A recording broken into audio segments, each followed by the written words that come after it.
Salut, c'est Frédéric de réussir-son-immobilier.fr.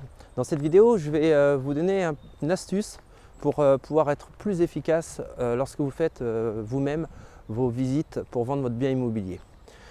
Donc la première astuce, c'est quoi? C'est de vraiment concentrer l'ensemble de vos visites. Je vous explique, si vous avez un acquéreur qui vous demande de visiter en milieu de semaine, vous refusez. Alors pourquoi? Déjà parce que vous n'êtes pas à son service et vous n'êtes pas la langue pendante à vouloir vendre absolument le bien là aujourd'hui. Je vous explique pourquoi il faut être comme ça. Parce que sinon, eh bien, les gens vont prendre le dessus sur vous assez rapidement. Parce qu'ils vont voir que dès qu'ils vous demandent quelque chose, c'est oui, oui, oui. Oui, oui, oui, je suis en train de vendre mon bien immobilier. Oui, oui, oui, s'il vous plaît, achetez mon bien immobilier. Oui, oui, oui, venez à 23 h s'il le faut, quoi. Non, non, vous ne faites surtout pas ça. Ce que je vous conseille, c'est de pouvoir regrouper, on va dire, sur allez, une journée maximum, et encore une journée c'est beaucoup, sur une demi-journée. Faites ça pour que, en fin de compte, déjà il y ait une volonté de la part de l'acquéreur de vous montrer sa motivation. Alors il va dire ouais, mais je peux pas. Ah oui, mais je peux pas venir là. Donc à un moment donné, c'est vous qui devez vous adapter eh bien, au planning de l'acquéreur. Non.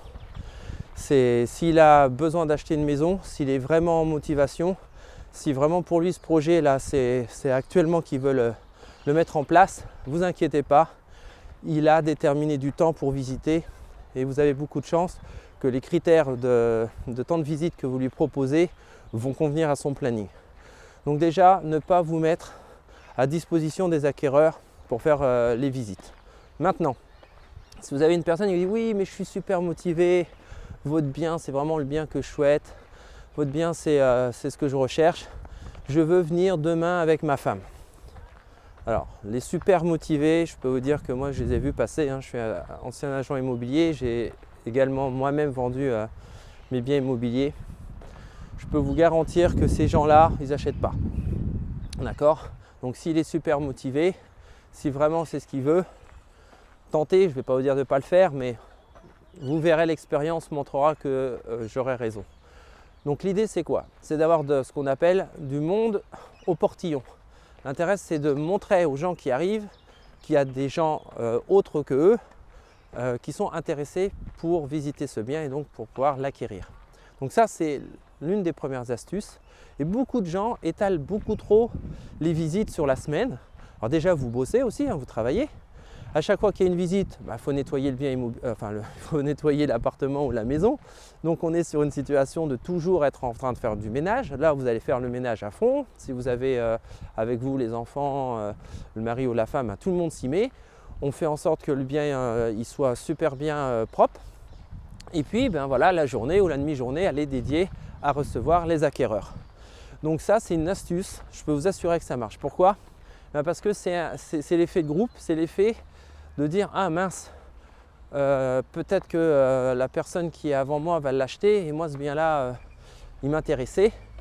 Après il y a plein d'autres choses à dire, hein, d'accord? Ça c'est une des astuces à connaître, c'est de ne pas se laisser marcher sur les pieds par les acquéreurs, donc sur justement la période où on va visiter. Donc je vous dis, l'idée, et ça c'est vraiment quelque chose que je vous motive à mettre en place, c'est d'être sûr que s'il y a 3-4 visites qui suivent, c'est-à-dire que les gens lorsqu'ils visitent, il y a déjà la sonnette de la maison qui retentit pour prévenir qu'il y a d'autres personnes qui viennent visiter, je peux vraiment vous rassurer, c'est quelque chose de très positif pour vous. Voilà, il y a d'autres astuces à connaître, ça ce n'est qu'un point que je voulais partager avec vous, mais en attendant, réfléchissez à ce que je vous ai dit et regardez si vous pouvez mettre ça en place. Bon, vous pouvez toujours me contacter, cliquez sur le lien qui apparaît pour aller sur mon blog. Vous pourrez comme ça prendre contact avec moi, me poser des questions. Je vous motive aussi donc à vous enregistrer pour recevoir les 3 choses à faire tout de suite pour relancer votre vente. Si votre vente, ça fait maintenant quelques semaines, quelques mois, voire quelques années que vous êtes en vente et que c'est bloqué, bon écoutez, moi je pourrais vous donner des conseils. Dans un premier temps, recevez mon petit book là que j'ai mis en place. C'est ces 3 conseils essentiels à faire pour pouvoir relancer votre vente. Et en bonus, je vous donne aussi 20 lettres qu'on utilise dans l'immobilier. Donc ces lettres-là, je les ai récupérées du site Tissot. qui est une société qui fait les documents immobiliers officiels. Et je les trouve bien faites, je les trouve utiles. Alors c'est un peu compliqué de les récupérer, c'est long, c'est assez fastidieux.